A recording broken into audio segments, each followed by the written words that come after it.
নবী সাল্লাল্লাহু আলাইহি ওয়াসাল্লাম মক্কা থেকে হিজরত করে মদিনায় আসছেন। এসে দেখছে মদিনার মানুষ বছরে 2 দিন আনন্দ ফুর্তি খেল তামাশা নাচ গান করে।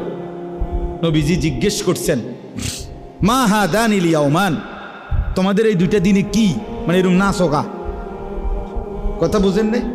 এরকম ফালাফালি লাফালাফি করো কা, এরকম গান বাদ্য ঢোল তবলা বাজাও কেন, নাচ গান করো কেন, কি কি তাই তোমাকে এই 2টা দিনে কি? তো ওরা বললেন, কুন্না নালআবু ফিল জাহিলিয়্যা, আমরা জাহিলি যুগেই সব সময় এই 2 দিনে নাচ গান খেলতাম, আসা আনন্দ ফুর্তি করতাম, আগের থেকে এটা করে আসছি আমরা। আল্লাহ নবী সাল্লাল্লাহু আলাইহি ওয়াসাল্লাম তখন বললেন, এ খেয়াল করেন কথাটা, নবীজি কি বলছে আপনারা শুনতেছে? তো কোনো হু হা তো করেন না, মাথেনো না, লড়েনো না, আসেনো না, কান্দেনো না, কিতা আসলে কিতা? মাশাআল্লাহ, মনোযোগ দিছে, এটা একটা উত্তর পাওয়া গেছে।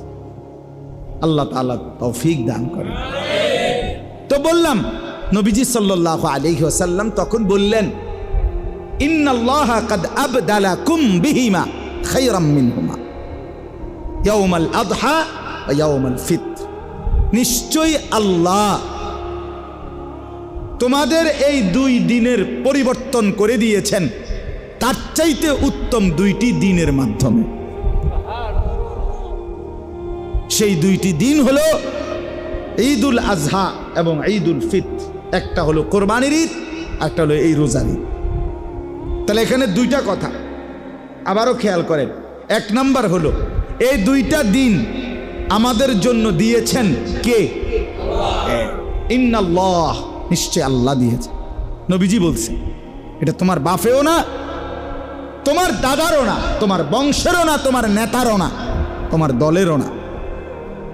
2 নাম্বার কথা হলো নবীজি বলেন আবদালাকুম, পরিবর্তন করে দিয়েছেন আল্লাহ। তার মানে তোমাদের তামাশা, তোমাদের খেলাধুলা, তোমাদের ফুর্তি, তোমাদের নাচ গান, তোমাদের এই অসভ্যতা, এই হারাম, এই গুনাহটাকে বদলাইয়া দিছেন, দিয়া উত্তম 2টা দিন ইবাদত আমলের জন্য, আল্লাহর সন্তুষ্টি কামনার জন্য দিয়েছে। তাহলে যদি ঈদের আনন্দ মানেই হয় ডেকসেট, গান বাদ্য, নাচ গান, ফুর্তি, এই নারী পুরুষ ছেলে মেয়ের এই মাতামাতি অবাধ অসভ্যতা, এটাই যদি এটার অর্থ হয়, তো এটা বদলাইছে কি? তার বদলানোর দরকার কি? তা এটা তো আসিলই, কথা বোঝেন নাই আপনি? ওরা তো এটা করতেই আসিল 2 দিন, তা আবার বদলানোর কি হয়েছে? তো নবী আবার এটা কি কইলেন যে আল্লাহ তোমা করে 2টা দিন বদলাইয়া তাতে উত্তম 2টা দিয়েছে, এটা কোনো দরকার আসিল নি? এখন ঈদ মানে যদি আমাদের ছেলে মেয়েরা নাচবে, গাইবে, ডেকসেট বাজাবে আর বেপর্দা বেহায়ার অসভ্যতা করবে, এটাই যদি হয় অর্থ, তো বদলাবের কি, পরিবর্তনের কি দরকার হইল এখানে? আহা, এবার বলেন আফসোসের বেলা, যেটা বদলাবার জন্য আল্লাহ দিলেন আমরা সেটাই করেছি, যেটা পরিবর্তন করে রসুল আল্লাহর পক্ষ থেকে শুনালেন আমরা তাতেই আবার লিপ্ত। আমরা সেই জাহিলিয়াতেই ফিরে গেলাম, আমরা সেই বেঈমানের আচরণেই ফিরে গেলাম, আমরা সেই মুশরিক মূর্তি পূজক, মূর্তি পূজা করাকালীন তারা যা করত তাই ফিরে গেলাম। কি হলো বলেন, কি হলো আমাদের?